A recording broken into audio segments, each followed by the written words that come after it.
حضرت عبداللہ ابن مسعود رضی اللہ تعالیٰ عنہ حدیث کے راوی ہیں، حضور نے فرمایا جس کے دل میں رائی کے دانے کے برابر بھی تکبر ہوا وہ شخص جنت میں نہیں جائے گا۔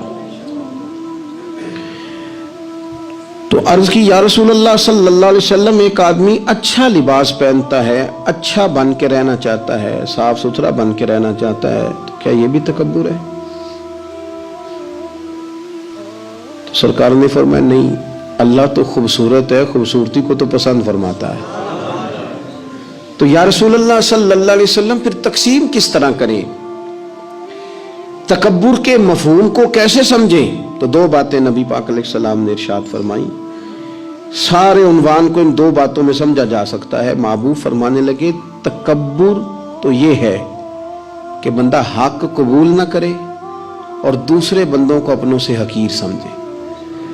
اگر تیرا کوئی بھی کمال قبول حق میں رکاوٹ بن گیا تب تو متکبر ہے، اور اگر کسی بھی مقام پر جا کر تو کسی کو حقیر سمجھنے لگ گیا ہے پھر تو متکبر ہے۔ ورنہ اچھا لباس پہننے سے بندہ متکبر نہیں ہوتا، اچھی گاڑی میں بیٹھنے سے بندہ متکبر نہیں ہوتا، اچھے گھر میں رہنے سے بندہ متکبر، بلکہ حضرت باجید بستامی رحمۃ اللہ علیہ تو یہاں تک فرماتے ہیں کہ میں نے بہت بڑے بڑے مکانوں میں درویش بستے دیکھے اور میں نے بڑے بڑے جبوں کے اندر تکبر کو ملاحظہ کیا، غرور دیکھا میں نے وہاں۔ عزیز دوستو، اپنے ذہنی سطح اس طرح کی بنائی جائے کہ مزاجوں میں ٹھہراؤ رہے، طبیعتوں میں ہمیں نہ دو تین چیزیں بڑا پریشان کرتی ہیں۔ بعض لوگ ایسے ہیں جو کسی بڑی برادری میں جس کو وہ بڑا سمجھتے ہیں، باقی تو اللہ کو پتہ ہے نا بڑا کون ہے۔ کسی بڑے قبیلے میں جس کو دنیا میں بڑا گردانا جاتا ہے، اس میں اگر وہ پیدا ہو گئے نا تو ان کا یہ گمان بن گیا ہے کہ شاید میرا یہ حق تھا، تو چونکہ مجھے اللہ نے پیدا یہاں کیا ہے تو معاذ اللہ میرا حق بنتا ہے میں تکبر کروں۔ بار بار اپنے لفظوں میں، جملوں میں، اپنے رویوں میں اس بات کا وہ اظہار کرتے ہیں۔ کچھ لوگوں کو اللہ تعالیٰ دولت دیتا ہے، دولت اگر محنت سے ملتی تو سب سے زیادہ مزدور کے پاس ہوتی، کیونکہ وہ سب سے زیادہ محنت کرتا ہے۔ یہ تو خدا کے فضل سے ملتی ہے۔ اب جس کو مل جاتی ہے وہ سمجھتا ہے مجھے ملنی ہی چاہیے تھی، ملنی چاہیے تھی، اب وہ کسی تکبر کا شکار ہو جاتا ہے، حالانکہ مالک بڑا بے پرواہ ہے۔ صبح کے تخت نشین شام کے مجرم ٹھہرے، ہم نے پل بھر میں نصیبوں کو بدلتے دیکھا۔ ایک منٹ لگتا ہے، انسان کمزور ہو جاتا ہے۔ تو لوگ دولت کے زور پر اپنے آپ کو تکبر کا شکار کر لیتے ہیں، اور بعض لوگوں کو اللہ تعالیٰ اپنے فضل سے علم عطا کرتا ہے، اور اس سے مراد صرف دینی علم ہی نہیں، اگر کسی کے پاس کوئی دنیاوی ڈگری ہے، دنیاوی، میں بڑے ادب سے عرض کروں گا، میں بڑے زمانے سے کچھ نہیں تو مجھے 20 سال ہو گئے ڈاکٹروں کا چکر لگاتے، والد صاحب بیمار تھے، والدہ بیمار تھیں، خود جانا پڑا، کبھی بچوں کو لے کے جانا پڑا۔ میں نے لہجوں میں بعض جگہ پہ غرور دیکھا، لہجوں میں، یعنی ڈاکٹر کے دو میٹھے بول نہ بندے کی طبیعت ٹھیک کر دیتے ہیں، لیکن وہ اس کے لہجے میں، اب چونکہ وہ ڈاکٹر ہے اور جناب مجھے تکلیف ہے، میں ذرا جلدی چیک کرانا، سب کو تکلیف ہی ہوتی ہے، سارے تکلیف سے ہی آتے ہیں، باہر بیٹھو دیکھ لیتے ہیں۔ علم اس کا نام ہے کہ دوسروں کو جاہل سمجھا جائے، علم اس کا نام ہے کہ آپ کو شعور ہی نہ آئے، علم تو آگہی سکھاتا ہے۔ اگر کوئی عالم ہو کر اپنی ماں کے پیر نہیں دباتا تو پھر اس کے علم نے اسے کچھ بھی نہیں سکھایا، اس کے علم نے اسے کچھ بھی نہیں بتایا۔ اگر عالم ہو کر اپنے باپ کا حیا نہیں کرتا تو پھر یہ کورس ہے، اس نے لفظ سیکھے ہیڑے ترچے، اسے سمجھ ہی نہیں آئی لوگوں سے پیار کیسے کرنا تھا۔ آپ کی چیزیں آپ کے اندر روشنی پیدا کریں، آپ کا شعور آپ کو تازہ کرے۔ دیکھیں نا، جتنا پھل زیادہ لگ گیا ٹہنی اتنی جھک گئی۔ حضرت عبداللہ بن عمر رضی اللہ تعالیٰ عنہ اور حضرت عبداللہ بن عمر دونوں بیٹھے تھے، ایک صحابی ہیں عبداللہ بن عمر بن عاص رضی اللہ تعالیٰ عنہ، اور ایک سیدنا فاروق اعظم کے بیٹے ہیں جن کو عبداللہ بن عمر کہا جاتا ہے، دونوں بیٹھے تھے۔ عبداللہ بن عمر اٹھ کے چلے گئے تو عبداللہ بن عمر نے رونا شروع کر دیا، دیر تک روتے رہے۔ اللہ کرے کسی کو کوئی ایسا یار ملے جسے مل کے بندہ روئے۔ ایک واری میریاں اکھیاں چوں اونا نے اتھرو پونجے سن، ہن تے چسکا پہ گیا رونے دا، تے ہر ویلے آ ہو زاری دا. وہ چلے گئے اور انہوں نے رونا شروع کر دیا. روتے جا رہے ہیں. بچوں نے کہا کیوں روتے ہو؟ کہنے لگے یار وہ عجیب بات بتا گیا ہے. وہ کہتا میں نے حضور علیہ السلام سے خود سنا ہے کہ جس کے دل میں رائی کے دانے کے برابر تکبر ہو جنت میں نہیں جائے گا. روتا ہوں، انسان ہوں، کبھی کوئی بات ہو ہی جاتی ہے، کبھی کوئی پریشانی ہو ہی جاتی ہے. پھر اپنے ارد گرد والوں سے کہنے لگے دعا کرو رب عاجزی کی توفیق دے دے، اللہ بڑے بول سے بچا لے. عزیز بھائیوں، مزاجوں کے اندر حضرت شیخ سعدی رحمت اللہ علیہ، میں نے کچھ لوگوں کو دیکھا ہے اگر کوئی نیک کام کر لیتے ہیں نا تو پھر وہ کہتے ہیں چونکہ میں نے کیا لہذا ساری دنیا فوراً یہ کرے. آپ یہ کیوں نہیں سمجھتے کہ رب نے آپ کو توفیق دی ہے تو آپ عاجز ہو جائیں اللہ کے بندے، آپ عاجزی اختیار کریں. وہ کہتے ہیں چونکہ میں کرتا ہوں لہذا میں اب اتنا بڑا آدمی ہوں تو فلانے فلانے فلانے فلانے بندے تو ٹھیک ہی نہیں. حضرت سعدی شیرازی کہتے ہیں کہ تہجد کا ٹائم تھا. پرانے زمانے میں نا لوگ مسافر اکثر رات مسجدوں میں آ کے گزارتے تھے، تو کہتے ہیں مسجد میں لوگ سوئے ہوئے تھے سارے، تہجد کا ٹائم تھا، میں تہجد کی نماز پڑھ رہا تھا، میرے والد بھی ساتھ تھے. تو میں نے اپنے ابا جی سے کہا یہ دیکھو کتنے بد نصیب ہیں، نفلوں کا ٹائم ہے اور یہ سوئے ہوئے ہیں، کتنے بد نصیب ہیں. میں تہجد پڑھ رہا ہوں، اللہ اللہ کر رہا ہوں، یہ سوئے ہوئے ہیں. تو فرماتے ہیں میرے والد کہنے لگے کاش تو بھی سویا ہی رہتا، لوگوں کے کپڑے تو نہ پھاڑتا، کاش تو بھی، تیرا سونا ہی بہتر تھا، اس تہجد سے تو سویا ہی رہتا تو بہتر تھا، کپڑے تو نہ پھاڑتا لوگوں کے.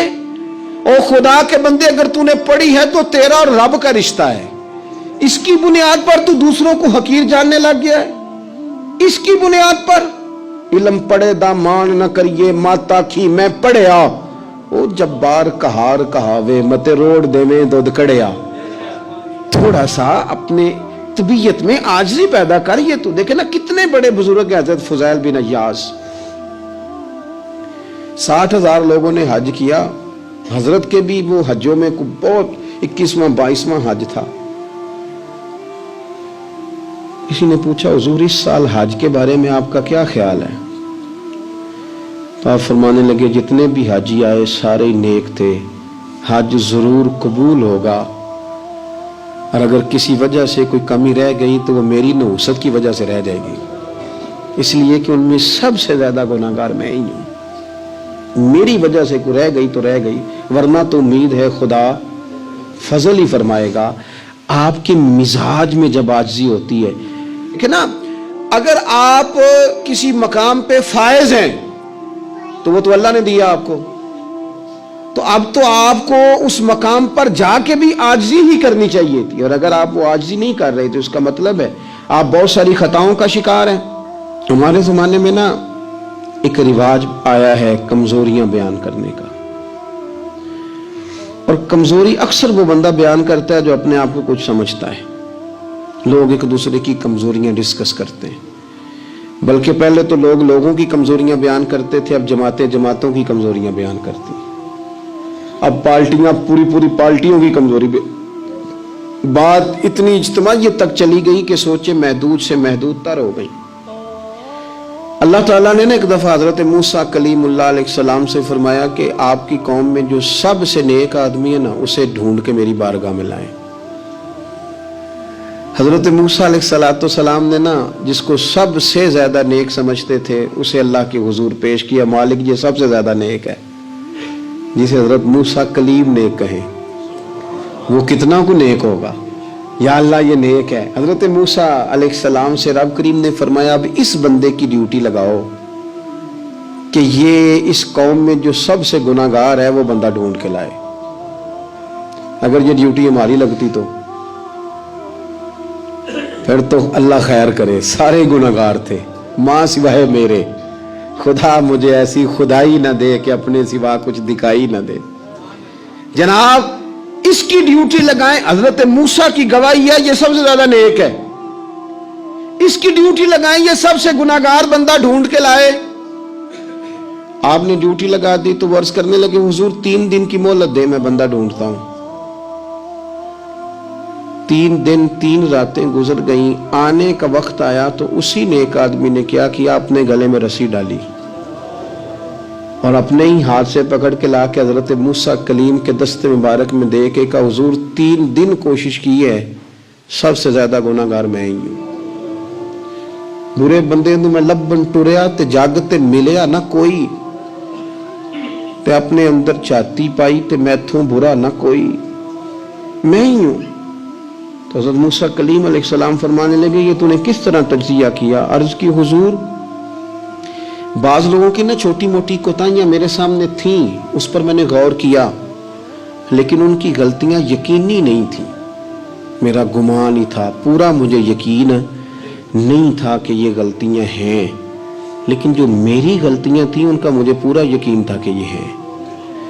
کسی کی غلطیاں میرے سامنے یقینی نہیں تھی، اپنی کوتاہیاں میرے سامنے یقینی تھیں، اور جو زیادہ یقینی چیزیں تھیں نا اس پر جب میں نے غور کیا تو پھر میں سمجھا کہ اس بستی میں سب سے گناہ گار میں ہی ہوں۔